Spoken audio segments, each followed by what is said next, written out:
All right, everybody, we're going to get started. Woo! Woo! Welcome to the first 11:30 p.m. panel of this MAGFest. Congratulations. Let's go. People might think that there's others going on concurrently. That's a lie. You can't prove it. Show them your stuff. It's okay. I'm very tired. Yeah. This is my fifth panel today. That's your choice. Yeah, it was. Choices were made. For you. My name is Noah Jones. I am the moderator of this panel. And that means very little in that we're all kind of moderating this panel at the same time. This is Knives in Their Back story. If you're here for Knives in Their Back story, Alleged knives in their backstory, then you're in the right place. If you're not, stay anyways. It's going to be fun. Before we... It's too late. Before we dive into it, I'm going to let everybody up here on this panel, starting at my far left, tell you who they are, where you can find them on the internet. No? Okay. Where you can find them on the internet and what their experience with tabletop gaming is. I don't like that you're all looking at me. My name's Ryan Capps. I go by McLaffy Taffy on the internet. The first video I made on YouTube was in 2011. I'm not drunk, asshole. I'm like nicely buzzed. I'm exactly where I should be for a panel at 11:30. I've been a full-time Twitch partner since 2017. I've made and founded and sold 2 music companies for millions. I play tabletop. It's millions. I didn't get most of it, but it doesn't sound as impressive if I say I'm still working my ass off for minimum wage. That's just good resume work. Damn. Right let me flex, even if it's half lies. Ric Flair over here. And I found out what this panel was about as Noah walked in, so I'm super excited. When's the first time you played D&D? The first time I played D&D was at MAGFest. It was actually here, and it was a fever dream. Like earlier today? No. The first, right? It's like I didn't even know what D&D stood for. I thought it was like D&D. Dr. Andre. Do not disturb. The first time that I ever played D&D was here at MAGFest 4 or 5 years ago. Noah pulled together a one-shot, and we went up into one of the rooms up by like the gaming center up at the top of the escalator, and it was like 2 or 3 in the morning, and some of us were hammered.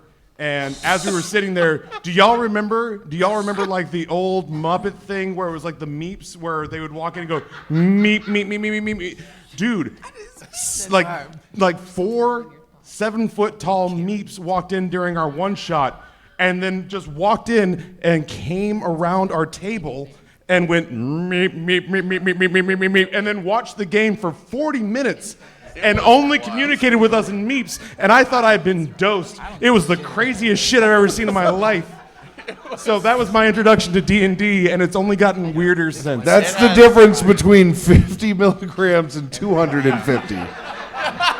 Allegedly! They sat there for 45 minutes, and then without ever speaking a word of actual English, turned around and walked out. Yeah. All right, Brandon, follow that. Yeah. No, I can't beat that knife in his D&D backstory. But I'm Brandon Dingus. I'm at Wave Brandalore on various social media handles. I am one of the founders and co-owners of Goblins and Growlers, which is Richmond-based. Woo! Yeah, thank you very much. Richmond-based content and events tabletop company where we promote inclusivity, running games out in public spaces to step away from the stigma of the back of a gaming store for folks who may not really want to go that route. But we write our own original content. We have all kinds of merch and stuff like that. We have a couple podcasts. Google Goblins and Growlers. Come talk to me. I might have a business card. Share all that stuff with you. But I've been playing D&D since like 1993, and I started in 2nd edition, so I know pain. And I've been DMing for like 15 years. Woo! Yeah. Let's go! Woo! Yeah. He's also the co-host of the Goblins and Growlers podcast, which comes out every other Monday. I mentioned the podcasts. Yeah, but you didn't tell him when it came out. Well, since we're talking about podcasts with which I'm involved, there's also Quid Pro Roll, which has been going on for 5 years. It's a wonderful narrative adventure podcast. Yep. Love it. Captain Robert over here. I used to live a wonderful life, unexposed to the rest of this world, running my own tavern. You are such a mom. So loud. Yeah. Let him be. Late, Robert. It's okay. You got to wake up the rest of the room. Yes, I ran a tavern for 15 years. And COVID changed everything. And I took my D&D group from the base of the tavern, moved it on up. Now you can find me at Captain Robert at everything. So I'm just happy to be here and be on panels. Thanks, Noah, for being here. We're going to try to carry this panel heavy. Yeah, let's go. I think it's going great. Yeah. Yeah. It's a good nightcap for everybody. I can't be here. Too bad. You are here. Speak louder! I didn't mean for that to be on mic. It's not recording, actually. Okay, Sam, It's tell not them who recording. you are. I'm Sam, and I'm going to introduce myself the way that you do, Ryan. My name's Sam. I've been a Twitch partner since 2017, but I can one-up him by saying I've been a Twitch ambassador since 2021. And I also did my first game ever playing D&D offline in October 2020 with Ryan and Noah and myself and Santa himself. So Santa. We love Santa. And I remember a lot of their games. Thanks for having me. Yeah. Woo! I've been talking about It's your this. turn. Oh my God. I'm just gonna close my eyes. Hi, I'm Gabe Hicks, but you can call me Luther. Don't ask why. Luther. Oh God. I love this. Okay, hell yeah. I have great. been a DM on Dimension 20. I was a creative producer at Roll20 for a year and some. I worked on the Dark Souls RPG, the Fallout RPG. I've done game design work at Critical Role. I forgot what this panel is. Knives in their back, ... story. Hate that. Yeah. Gabe is the only one with legitimate credits to be up Shut here. up. I am.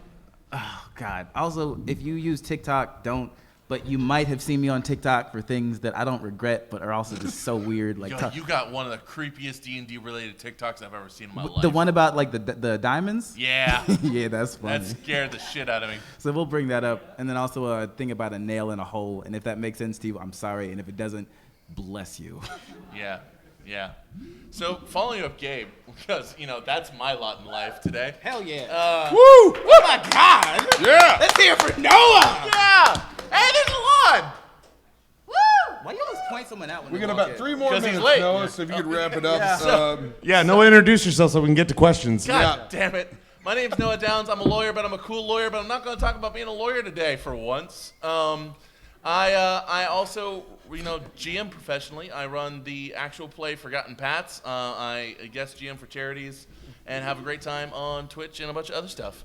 If you have not downloaded and listened to the amazing campaign that is Forgotten Pats, starring Sam.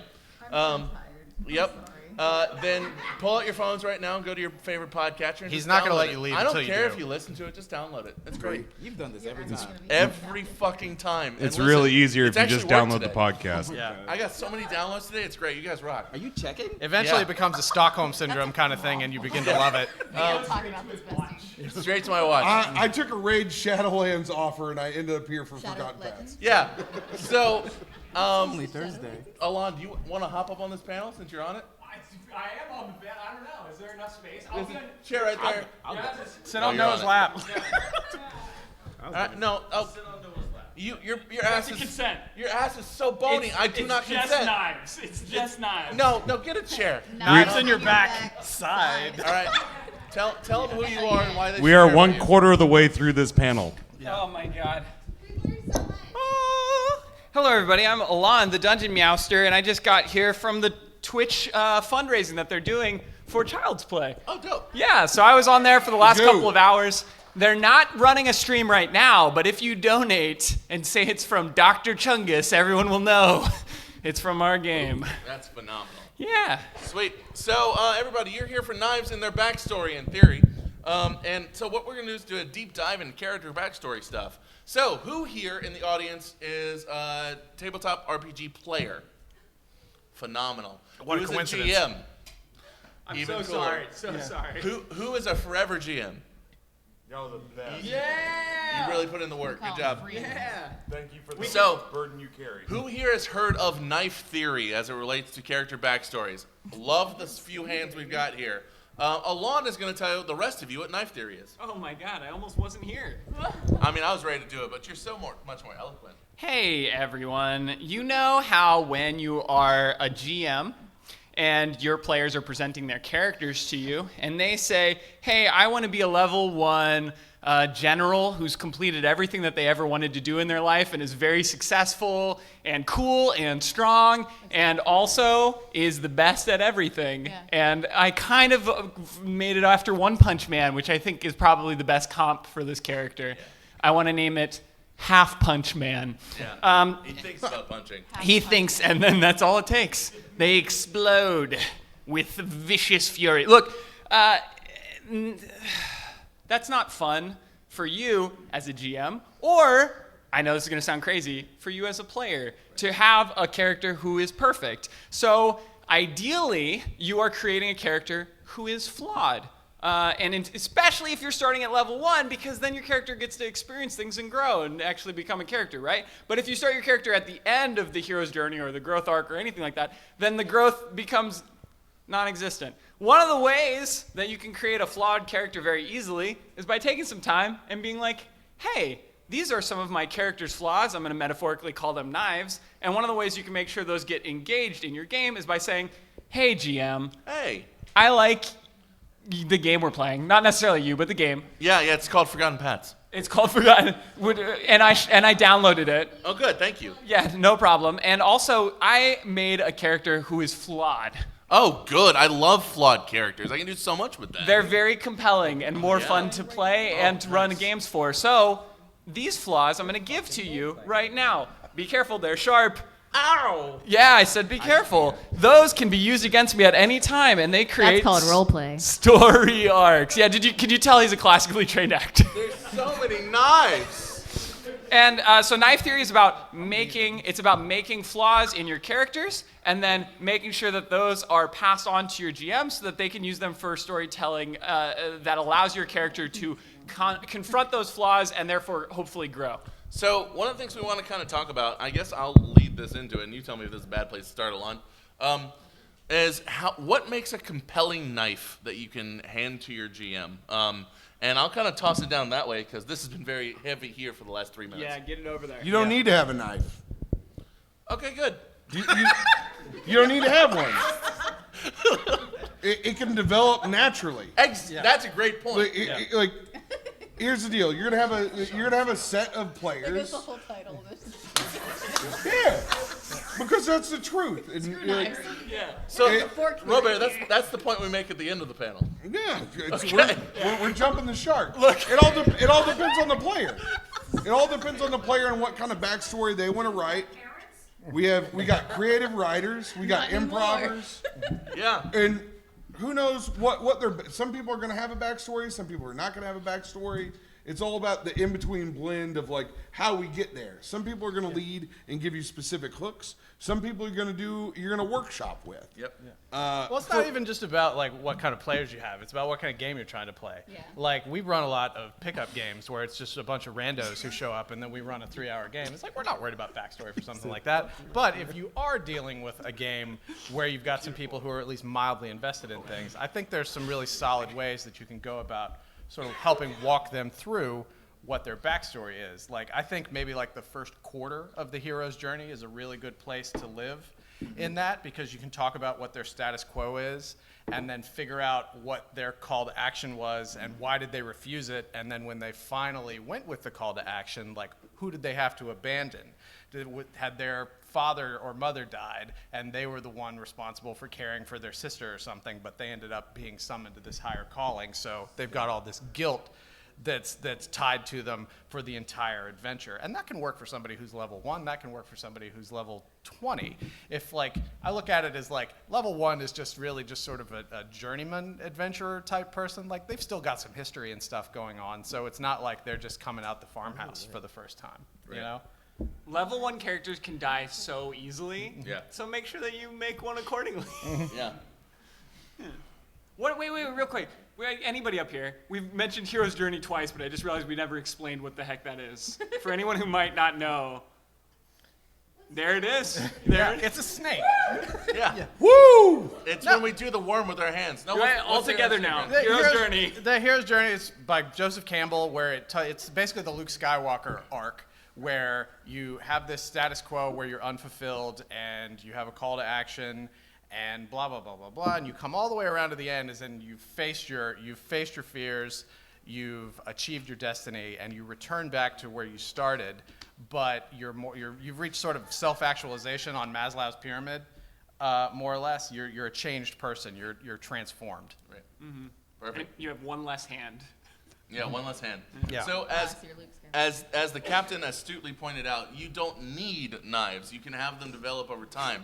But if you do want to have knives, They're a metaphor. they're a metaphor. They're a metaphor. If you do want to have knives, what are some great ways that you can kind of weave in some basic knives into a story? What are some good level 1 knives or beginning of the story knives that you guys have Butter seen? knives. Butter Butter knives. knives. Those are good Oh level. my Hey. God, I'm gonna do the actual panel. Thank you, Gabe. Thank you, Gabe. For God's sake. To me, a useful knife is something that is relatively open-ended and it gives you a good starting point. Yes. If you give something that is a flaw that has something that the GM can actually build off of, that's going to be incredibly useful for both of you.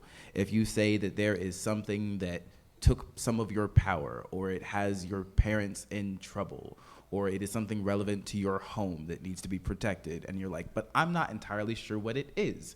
Can we figure that out? It gives you both the opportunity to build something into the world, and it is a knife. It is something that can be used against your character, because if it is a magical item that you need to recover, because it will bring you joy that you never had in your life, or whatever the hell reason. It's an Xbox. I don't know. It's an Xbox. Xbox. It's a it's metaphoric like- Xbox. Yes. And it's towing a line between too general and too specific, because so many times you get folks who on the the 5e character sheet they say flaws, and they're like, I don't know, he's jealous or something like that. But you can't get too specific for the reasons that you said, because then that takes a lot of the utility out of it when you're working with the GM. Well, I think it's okay if it's specific if you're willing to work with it. Yeah, I mean that's a session 0 conversation. Yeah, because like the specificity is the knife that you give someone else to use may not look the way you gave it to them, and if there is a comfort and willingness in that they might offer you something better or something different, there can be joy in it, because also there's joy in not knowing what's going to happen.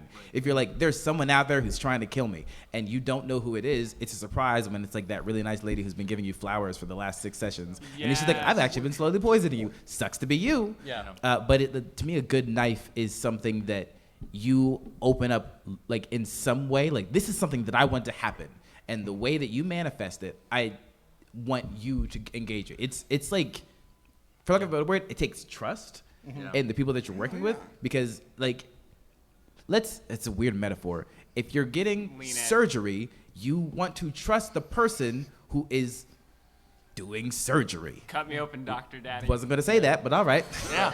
So like, if someone is wielding the knife and if they're going to use it, you want it to be someone who you trust isn't going to maybe like cut your lungs when they're getting in there. Hate this. Somebody else talk. Yeah. So Hey, can I, real quick, one of the things that's really important about what Gabe just talked about, when you are leaving some space and then working together, you are collaboratively world building. Yep. Oh my God, what an exciting thing. It's almost like all these things are built around that core concept. If you and the GM, it's tough, especially for us GMs, especially those forever GMs, it's difficult when you are world building all the time. The joy, the flow state is when your players realize, hey, I can world build with you into this space, because it doesn't really exist, and then we can kind of build things out together. And if you leave that openness and you discuss it, then you can do that sort of thing, which is really, really fun. one of the things that I've been really enjoying, especially very recently, I'm glad that was closed.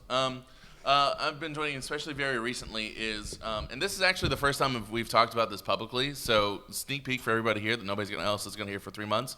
We just started working on Forgotten Paths Campaign 2. Yep. And my good friend McLaffy Taffy at the end of the table here is one of the cast members for that. Nick Laffy Taffy, so far, just nobody knows anything about it. 1 to 10, how's it going? I'm a hippo person. Yeah. So I'm He's pretty. a hippo person. Hippo person out of 10. I'm pretty happy as a GIF. One of the things that I've really, really appreciated working with Ryan on as we prepared for his session 0 and then recorded his session 0 was he said, hey, I've got this idea as a GIF of this thing that happened to me in my childhood. I don't know what to do with it. I don't know where it comes from. I don't know how it resolves. I don't know how it happened. I know this happened. Have fun. I'm genuinely shocked that I'm going to be productive in this conversation, but here we are. I did it. As a player, speaking to the whole idea of like wanting to launch with a player that has no faults and no flaws and has god level powers and all that jazz. I kind of, when Noah and I started working on this character, I had an idea of where I wanted it to end up, and but because it's like if you gamify it as a player, you go, well, it's no fun to start the game that you've never played before with the god cheat modes on. I know where I wanted to end up, but let's work with the GM that I trust and try to put stumbling blocks in there, and let's work to sort of handicap and sort of draw back so that you have things to overcome. And then that way you leave room for, like Robert said, organic things to happen in such a way that, especially if it happens in a way that you didn't imagine, that's the eureka, oh shit moment that everybody around the table, like you do a thing and you realize, oh, I just did a thing, and we all end up pounding the table and fist pumping, and that doesn't happen if it's so premeditated that it's dull.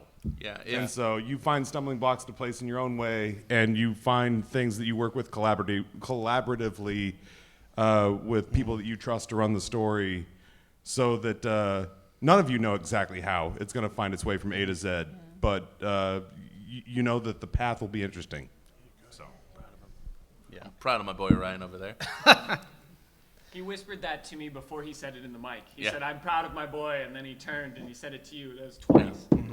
I read that entire script out of a DM from Noah on my phone. Yeah, you did really well. And as part of that, what I'm really excited about is one thing that I'm learning as I grow more as a GM myself is that you have a lot of characters that love to have tragic backstories, especially those that play rogues and warlocks. Oh my God, y'all, come on. So tragic. So tragic, but None of you have parents alive. so one of the things that I often hear, especially when we're doing this panel, is hey, if I prescribe and say, my parents, I'm Batman, my parents are dead, that kind of thing.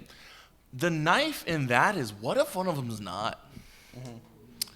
And that's kind of where we're finding the empty spaces. That is where we're finding the unexplored areas that you're leaving in your backstory as a gift for your GMs. Yeah. And as a gift for if you're doing actual plays or live plays, a gift for your audience, and a gift for you as a player. And it's also an element of improv to say, oh, yes, and then continue to grow it. Yeah, a good example of that from my own personal story of playing is on Quid Pro Roll. I play this over-the-hill Southern wrestler who's like in his mid-40s. Bizarre, yes, it's set in a fantasy world, but I'm an over-the-hill Southern wrestler who wears a cowboy hat. I tried to do a Dusty voice once upon a time, but it was just too much. But anyways, so when I was working with Alex, our GM, on creating it, first of all, she hates it because I'm a triple multi-class monk, bard, barbarian, because I was drawing elements from all of them to form a wrestler. But one of the things I said was, he was like back 20 years ago, he was the champion and everybody idolized him. He was with a lot of women and everything. He's got a lot of family troubles with his parents.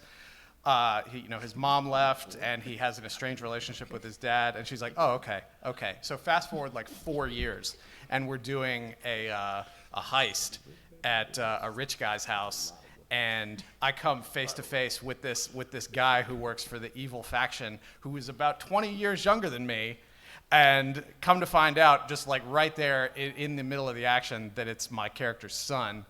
Who I abandoned and who actually hates me, but he doesn't know who I am. And I was like, it was one of those things where I sort of had to dial back, like after we'd finished the record for that, and like process that as the character. And I think that is something that sort of like what Noah was talking about. It was a gift I gave to Alex that then she re-gifted to me 4 years later. And I think it was really effective, especially for people who were invested in the growth of my character. And that gift was a knife.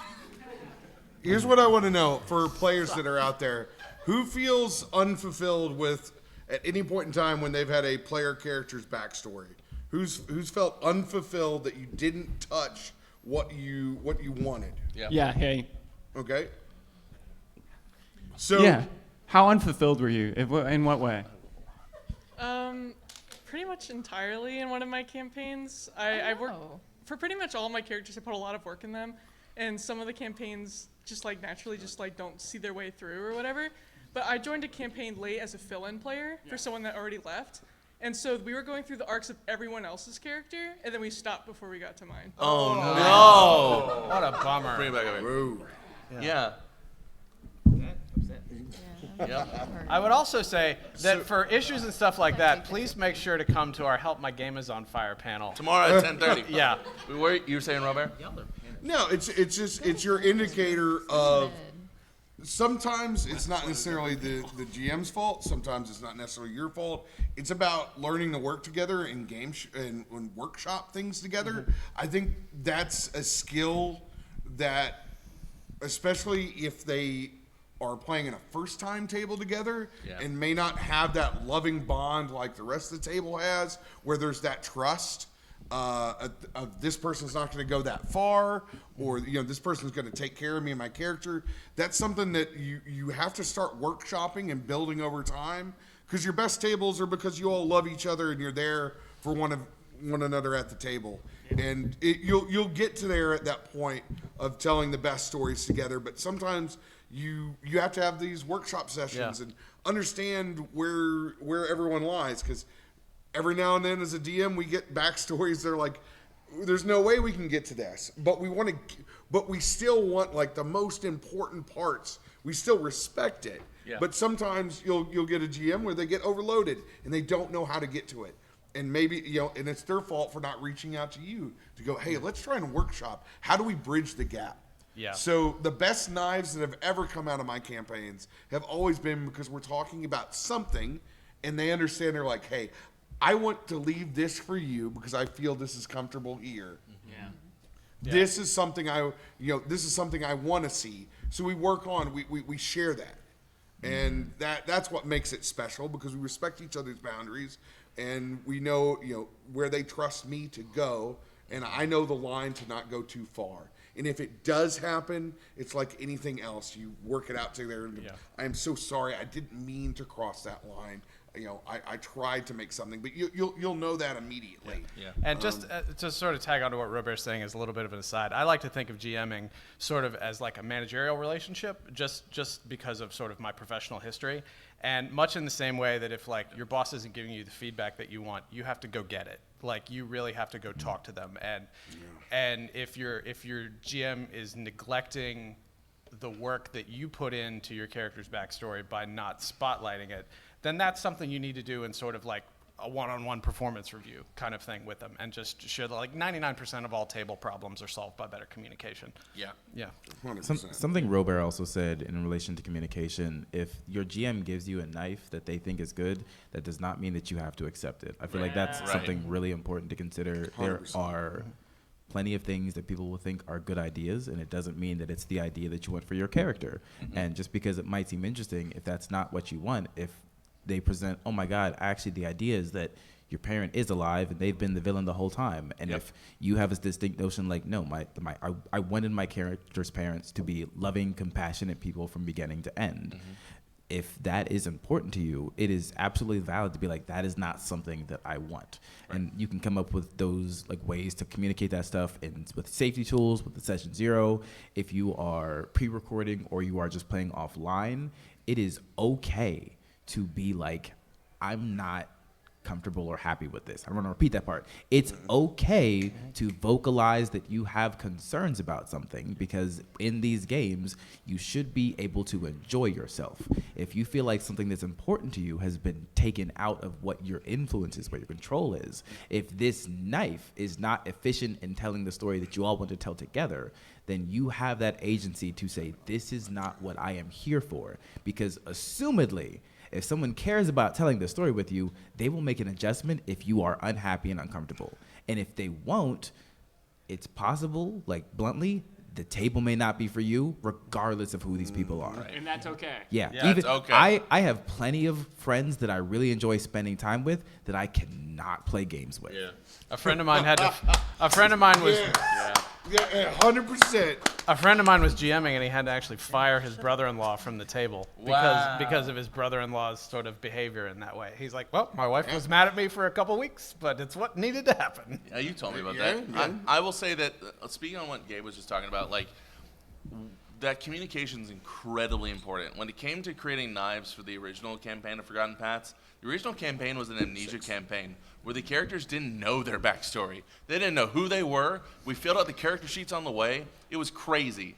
And so kind of having that experience of being able to have an open and dialogue with the characters and the players at the table like Sam, and them trusting me to not like insert knives into their backstories that were going to harm them, was terrifying. And I kind of had to tiptoe sometimes around it. Yeah, you actually really hurt me in the beginning. Oh, God, don't even joke. It was the first episode. Oh, no, what did I do? No, it was the second episode. Which one? Well, you know, you let me flirt with my mom, and I didn't know she was my mom. Oh, yeah, she turned out to be your mom. Yeah. Yeah, That's he didn't tell Get me. your damn hands off her. Yeah, I let you do that because it was hilarious. She was hot. She's but mommy. She's a mommy. But what's been... Okay, Oedipus, what the hell? Yeah. I didn't kill anybody. Listen, it's Glossia, the princess of the Sixth Circle of Hell. But what's been really exciting working with Sam on the second campaign of Forgotten Paths, because Sam's returning for campaign 2, by the way. Congratulations, Sam. Wow, did you just find out? Yeah. What? Stop giving away your campaign 2 secret. Well, these people aren't going to tweet it out. Tweet it out. What's been really exciting working with Sam on the second campaign is that we get to work together in a new way, where Sam and I, on the drive up today, said, hey, what about this? What if we include this? What if we had this kind of thing? He said no. And I said no every time because I'm a bad person. He's no. But it's been a really fun collaborative process in that way, and we actually came up with some really fun stuff that I'm looking forward to. So having both of those, that dichotomy, is something you can do. It's just open communication is key. Hey, just like one more quick thing. There's so many safety tools out there. I know we've referenced them a few times. Gabe brought them up as well. There's safety tools like lines and veils where you're saying, hey, these are my lines that we do not cross. These are my veils where I just don't want to see it, but you can imply it. There is safety tools like we use the X system for public games because it's really easy to implement on a very quick basis. So if you're playing at a brewery, basically what the X system is that's where somebody makes a very visual X in front of them if they don't like where this campaign is going for whatever reason. Nobody asks. It does not matter what the reason is. You don't have to reveal anything. We go backwards. It's a game of imagination. We go in a different direction. We still have as much fun. Actually, more fun because somebody's not uncomfortable at the table. Yeah.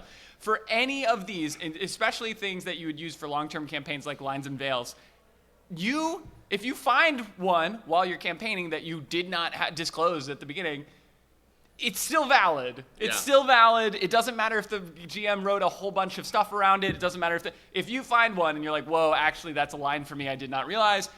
You, as Gabe said, you communicate that. That is super okay. And if ever you're at a table where that is not okay, that is a bad table. It's a toxic table. Get away from that person. Nobody's cooler than safety tools, okay? Yeah. Like that's, and you're gonna find out the hard way at some point in time. Everybody's made the mistake. Yep. You think you know the entire group that you're playing with. And I've made the mistake before, and there is nothing that makes you feel worse than the fact that you didn't check in on your friends on a simple safety tool that you could have knocked out with folks that you made the assumption that you know everything. And it could be a simple thing. It was, for me, for a couple times, it was deep water. I had no idea.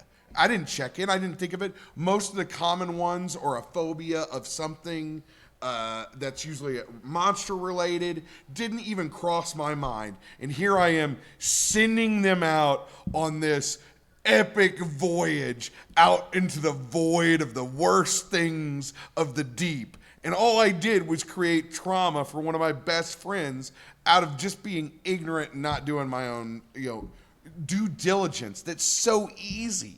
It's a simple thing. You just have to put it in your discipline of going through it, even if it is the repetition of the 14th time you've done it and looked at your lines and veils. Just do it so you don't have to be the asshole. Every time. I actually learned this the hard way on a live stream with somebody that's actually on this panel right now, or I didn't check in on phobias and stuff like that.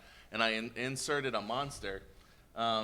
And that monster, in fact, I inserted a lot of monsters. It was the entire session. Can I talk about this? Yeah. So we're doing a fundraising stream for St. Jude. AHA. What was that? That one was AHA. Oh, American Heart Association.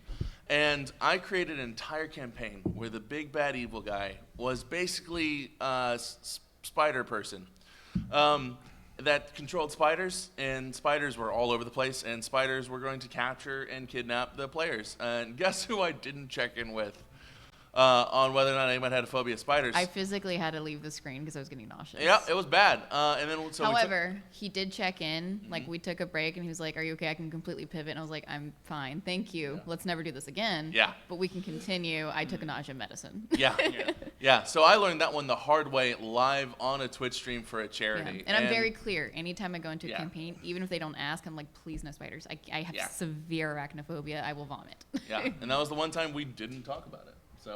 So I learned that lesson the hard way, and hopefully you don't have to because you've been to this panel. Yeah. Everybody's gonna learn, man. Yeah. It's one of the learning lessons of loving each other at the table, you know? Yep. Yeah, and it's not a problem if it happens. The problem is if you become an asshole and prioritize what you wrote over the well-being of the people around you. 100%. Yeah. 100%. This is why knives have fancy safety sheaths. Yes, metaphor extended. Also, just on the player side of it, whenever you're writing your backstory, it's okay to leave gaps. Yeah. Like, I communicate heavily with Robert on the several campaigns we're in. It's just like, I don't know what I want for this part. And he's like, all right, sick. That means I get to mess you up. And I'm like, yeah, I love it. Let's go there. But if it ever is uncomfortable, it's like a quick, hey, let's like this way. And he's like, oh yeah, sick, awesome, let's go. And, super Robert language. And it's never a question of why. It's like, well, let's do it this way. Yeah. Let's do it. It's yes, and I appreciate it. So yeah, leave those little gaps because it leaves little cookie crumbs for them to fill in. Yeah, if you do give your GM, I don't want to discourage you from doing this, but if you do write a 20-page backstory, which we have received from players before. We received them from GMs before. Yeah, here's the deal. If you do that, your character is, especially if you're creating entertainment, is probably too close to you, and move that character into a protected environment, like a story that you write by yourself about your character, because you do have a lot to say about them, and that's really awesome. Express that creatively, but that is not a good tabletop character. It's not a good because you have spent too much time making sure that everything fits perfectly into this thing without consulting whether it fits perfectly within a collaborative game that a lot of other voices are going to need to speak through. And that goes both ways with the DM to calm it down. That it is not their creative writing, live action novel. Yep. It is, at the end of the day, we always say at our table, it's, not my baby, our Frankenstein. I've received entire. What the fuck? Yeah. Not my baby, our Frankenstein. I've heard that many a time. Gabe, that's a common phrase. Not my baby, our Frankenstein. It's an Albany expression. We're just gonna gaslight Gabe Not up here real hearing, quick. not hearing these in the woods, apparently. Oh my God. Actually, just as a quick side note on that note, I received a 20-page script from my DM once. Actually, is this recorded or live? This is recorded. Hell yeah. All right. But there is a live stream. Let it go, Luther. Whatever. Anyways, I recently did a production and I was jamming it. And when I arrived there, they had told me, hey, by the way, we've had 2 writers writing the campaign for you. What? Oh, I know what this is. I love it. When you arrive. You know what? You keep saying that to me. I promise you don't. I'm subtle. And then they were like, that's cool. So here's the script. Also, we have a scripted first 2 sessions that we're going to give you. And So I'm you got hired to record an audiobook. I wish it was just audio. And then it was also the notion of like, interesting. Have the other players seen this? No. What? Do the players know the script? No, they did not. That's a nightmare. Yes. Yeah. Yes. Oh. Yes. So that was an instance where, it was a very interesting notion, words, because the idea was they wanted drama. And they wanted to make the knives and the characters' backstories, but they did not have any conversation with them about what they would be. No. And like one of the knives they had planned was there was someone who wanted to play a slime because they recently became comfortable with the notion of being gender fluid. So they're like, I want to play a little slime so I can be a little slime boy, whatever the hell I want. Hell yeah. Well, then the writers had decided they were a slime because they came from an asteroid, and also they were previously a girl. And I'm like, I'm sure as hell not doing that. And here's the thing, we're running live. What are you gonna do? You already paid me. You already paid me. But it's that notion of like, Yes. Yeah, get payment up front, everybody. but it's If you went with that, that's on you too. That's your name. yeah, exactly. Well, sure as hell not gonna be me. But it's that idea that like, just because someone thinks, I said it before, it's just because someone thinks they have a good idea doesn't mean it's a good idea. And also, there are some knives that might be acceptable for a personal game that are probably not acceptable for a performed showcased game. Yes. And Yes. figuring Ding. out that is going to be an interesting thing to navigate. But like, let's say, nope, we're not going to get into an example actually. Yes. 100%. But you know what it is. Yes, some of them are just not something that most of us have the qualifications or understanding or experience to showcase in a performance. It is one thing to delve into a concept or knife or flaw personally. It is another thing to represent it. And I said this earlier, there is a huge difference in representation versus stereotyping. Yep. And if you're stereotyping and something that you're just putting out there as a performance for people to consume, you're giving people the opportunity to explore it, whether you intend to or not. And I say this when it comes to game writing.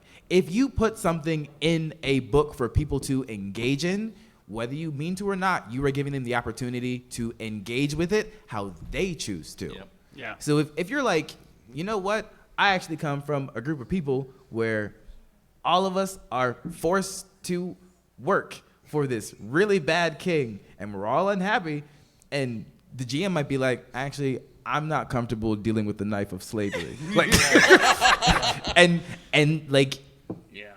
It's a fantasy world. You can Yes. do anything. yes. No. And well, also, Dad, I'm talking a lot now. If you have As a in knife, not bad. if you have a knife that you want to give to your GM, for example, also make sure it's something that they're comfortable delving into. Because in the same sense that you want a GM to check with the players, check with your GM to be like, God, hey Noah, are you comfortable calling me Little Cookie? Oh fuck no. Yeah. Hey, Jesus. Hey, Captain Robert, are you comfortable if I call you Big Cookie? Damn right. See? I don't want to talk anymore. No, we discussed it. So. Yeah. Wait, hold on. Can I call you Little Cookie? Yes, sir. What's up, Little Cookie? I don't like it. I don't like it. You know what? We tried. Yeah. And hey, and when it was tried, he revoked it, and that was respected. Done. Yes. Perfect time to. a panel at Open question? Yeah. midnight? We have. Yeah. This Welcome is perfect to time. Friday. It is a fantasy Yep. game. Everyone at the table needs to be comfortable.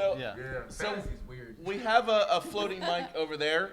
We want people, if you have questions, line up in the middle to ask them. I mean, it's first come, first serve. If you're all very shy, that's fine.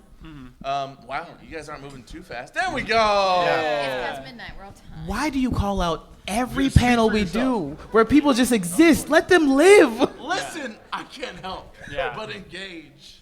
All right, hello, welcome. Hi, I'm a GM, and so I have a question about like knives and open communication. I think that's great, but I also want to like keep like a level of surprise for the characters Yeah. and the drama.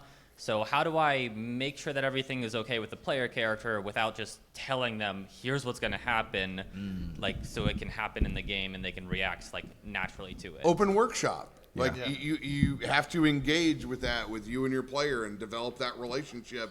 They will give you the pockets that are there and look at their backstory and go, hey, can I explore this further? But you have to know where you can go as far as a DM within that pocket. So it all comes down to getting to know the people at your table more than anybody else you will ever know. That is an intense relationship that you're about to share these stories that are as vivid as the real thing. So if we're all going to go through these traumas together that we feel and we sense, you have to go through and make sure every single bit is okay. And that's just a dialogue between you and your players. And I'll be honest, I know it doesn't happen enough. I've made the mistake and not had the dialogue. Some people say that they don't have enough time to make it and it doesn't interact. But we're in the world of a million social medias and Discord. You can respond back. Yep. But I've been there when I've tried to reach out and it didn't work. If you're not receiving the same level of energy back, that's a cue for somebody that doesn't need to be at the table, on either side. But I feel like you can talk about broad strokes. Like, I think you have to talk about broad strokes because you can't just have something come out of nowhere as a surprise. But I get what you're saying, because when I was working with my GM, Alex, she was like, what do you want to happen to your character? What do you want to happen? How do you want that to develop? I was like, I don't want you to tell me anything. Like, here are just like A, B, and C of some just general sort of life directions that I would like him to take that I would be comfortable with, but I don't want to see it. It's like hiring the hitman to kill you. Like, you don't want to see it coming. You don't know how it's going to happen. Yeah, but you had the combo. Yeah, exactly. Then just to kind of put a bow on it is there's also just the random way of doing it, which is like saying, hey, I'm your GM. There's a couple things we might bring up. And you, like, in your mind, you're like, oh yeah, I'm going to have these people steal some shit. And you're worried that they're like averse to stealing plot lines, and the plot lines deal with theft. So you say, tell me how you feel about, and if you'd be comfortable exploring the topics of arson, of theft, of theft, of murder, like that kind of thing, and then to feel out how they do things. Money laundering, corporate embezzlement. Gabe wants me to say, actually wrote, can you say, give them the chance to opt out rather than waiting to opt in? And that's phenomenal, and you should actually say that out loud yourself. No. You said it already. Okay. But literally that idea of like, if you're like, hey, I have an idea for something bad that happens to your character at this place. Do you want to know more? No, I don't. Or like, I do because these are the things that I don't want. If you give someone the chance to opt out, like literally saying like, I don't want to know anything, then you have more agency to actively allow them to be ignorant about it. Yeah. You know what they do or don't want to know. That's actually a great explanation. Player side. So it comes with that building of trust. Obviously, at a first table, like if it's someone you're playing with for the first time, it's going to take a minute. Yeah. But if you've had this player at several of your tables, over time, they will also be able to write into their backstories like, I want this. This is like the dark shit that happened, and I'm cool with that if you want to keep running with that. And I'm also okay with this. Like, they'll let you know where that, like, those deepest comfortabilities lie because they trust you to that point. So, like, Robert is ready for anything, and I'm like, yeah, sick. I already told you everything I'm good with. Just don't give me spiders. We're sick. Like, I'm done. We're here. Yeah. So, great question. Yeah. Thank you, Fran. Thank you. Thank you. We got this. All right, we got this. This is on topic with the content creation, specifically for Noah. What is your favorite pretzel station, and why is it polka? Polka? Yeah. It's not. Sit down. Sit down, Legolas. I love polka. Legolas. He's Legolas. How do I top that? Sit down. Yeah. You got this. You got to ask us about cheesesteaks or something. All right. So I guess both player and GM side, player to player knifing, yes or no? Oh, no. Hell no. Yeah. Not to clarify, not like, hey GM, I have a cool idea. If they've had the I mean, like, if you have players who are comfortable at the table and have had the conversation, then it's totally okay. The reason why a lot of us lean no is because a lot of us have run public games. Yeah. It just is like, it's just something that, like, immediately my first instinct is absolutely not, because not everybody takes the time to do the safety. But I mean, if you're doing that, then absolutely yes. I mean, it's the okay same at your relationship and table. dynamic. Once that's again, the that better is explanation. then a workshop between the two players and the game master. Yeah, so I was in another panel where I discussed this, but in his campaign specifically, I play with another character, a married couple. we know vast about each other's backstories, but then there are things we don't know. There are things in my backstory that are going to harm his character. He doesn't know it yet, and that's fine. I'm glad he can't listen to this right now. But regardless, we have talked about it. It's like there's things that we're not going to know, and it's going to probably be hurtful, because that's a part of communication, especially in that trust value that we've talked about. So I say it is okay to a very much extent. You need to leave it in the hands of the players and making sure that they're communicating, because it does affect your table and it will affect everybody else in the end, because there's that weird uncomfortability. But, Reasonable. So it's like a yes, but also err on the side of caution. If it comes up, you need to be very clear about understanding whether or not it was a mutual decision from them. Because otherwise, you just need to put a stop to it. Great. So I don't think that there's much of a difference with the player versus player to GM, because the GM is still a player. They just have more agency with different characters. And if you're having the same conversation with your GM that these players are having amongst each other, that to me should be the same, because also the GM does not have control of what those players' relationships are. That's true. You kind of got weird about that. No. Well, I ran hundreds of games at breweries for a long time. Yeah. And So that's I guess the difference of like strangers versus people who Yeah. have Right. Exactly. conversations. Yeah, because I had that happen in a game too, and it caused somebody to stop coming to our games. Yeah. That happened with people I didn't know when I was jamming. Yeah, but if Yeah. you're creating in a collaborative creation environment, and you guys are, especially if you're creating for entertainment, then absolutely. Hopefully you've done the groundwork to make that safe. It depends on where you're in the spectrum of open communication. The more open communication, the more okay it is. My default for that, because I run public games too, is my default is no. But like in an AP or something where the cast has been together, they have a great working relationship, they have the ability to communicate with each other, that leans more towards yes. So that is where I'm at. So, but my default for that is typically no, because I'm a little concerned about other people's ability to institute safety tools at times. So Yeah. Reasonable. Perfect. Well said. yeah. Thank you. Great question. Hey, Hey, nice so mask. I love that. Oh yeah, thank you. It says "Don't be stupid." For those of you in the back. So I've been playing since 3.5 running games. Nice. And one of the things I've gone through maybe 3 campaigns, and unfortunately, I am one of those GMs that was unfortunately not able to get to some of my players' arcs. Yeah, that happens. That So Happens. yeah. Sometimes the world ends. So that's actually the main thing I want to ask is, like, right now I'm in session 30 of my campaign that I've been running since maybe a year and a half ago. We only play every other week. Congrats. That's actually great. Yeah. At what rate are you having your characters, your players, go through their arcs as a GM, such that you're able to maybe execute some of these knives? How many players you got? Unfortunately, I have 6. Oh Jesus! No wonder. Ding, ding, ding, ding. Yeah, I kind of figured that, but Yeah. Like, Is that a bell I hear? Yeah. I didn't hear no yeah, bell. that shit's hard love for you all. any professional. Let's answer his Six let's answer the excellent. question. Yeah. Well, okay, I'm gonna lead into the question because we got limited time. Go Yep. for it. One of the things that's been the most valuable for me is if players' backstories might coincide and they are comfortable with that, interweaving them together so that you have like 2 players and 2 Bang for characters your to buck. going through something at the same time.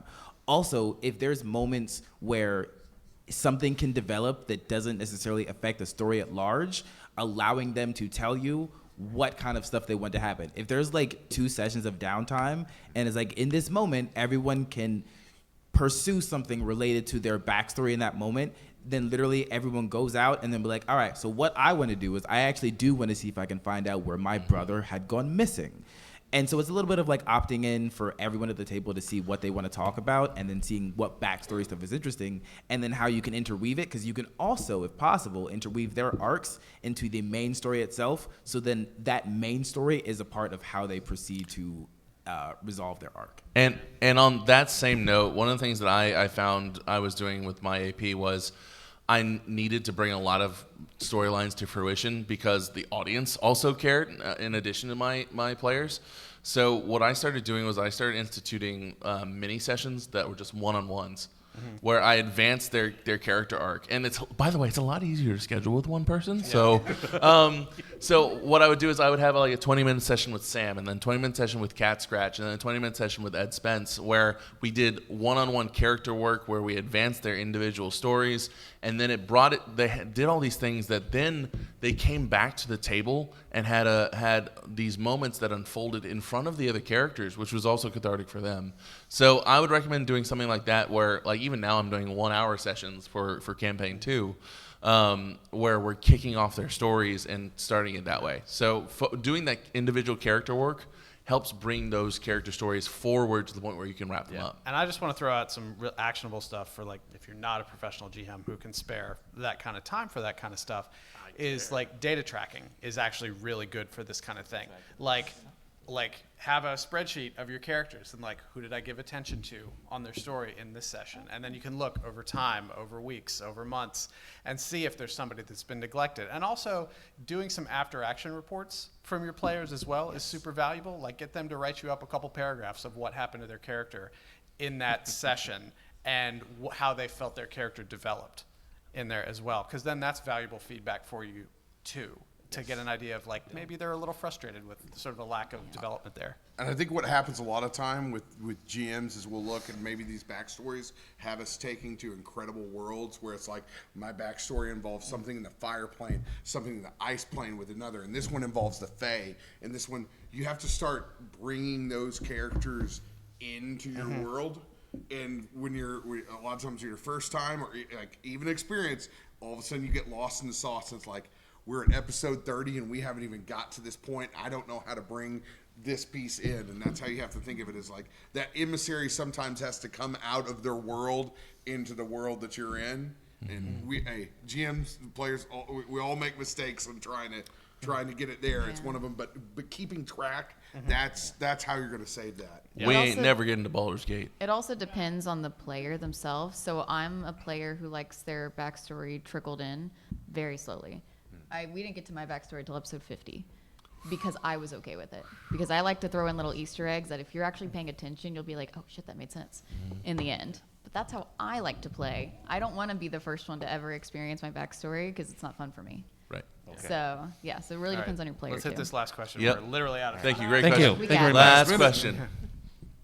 I was going to say not a question, but cool. I have an example of a knife that was used well in a campaign I was in. Oh, nice. Can I use that? So the knife that I basically gave my DM was, hey, I play as a bard who feels overshadowed because he's from a family of bards and just wants to become an adventurer instead, and that's how he enters this campaign. So I spend a lot of the campaign basically being faced with like people who have met my much more famous father. And I've just turns my character just so angry. And everyone in the campaign just expects whenever we meet this person that he's just gonna be the absolute most annoying, just awful person. Yeah. DM was like, nah, I'm gonna make him just super chill. Super kind, super nice, kind of just, just the nicest dad ever, and I'm just like, man, fuck you, Dad. I hate you, Dad. Yeah. I come from a very supportive, very wealthy family that supported me in everything I've done. Daddy issues are great, and it's broken me. Y'all, thank you so much. This has been Knives in Their Backstories. Thank y'all so much. Happy Friday. I want to get another panel picture because that's what we're doing now. We are so tired, Noah. I know. Get good. Go hang out.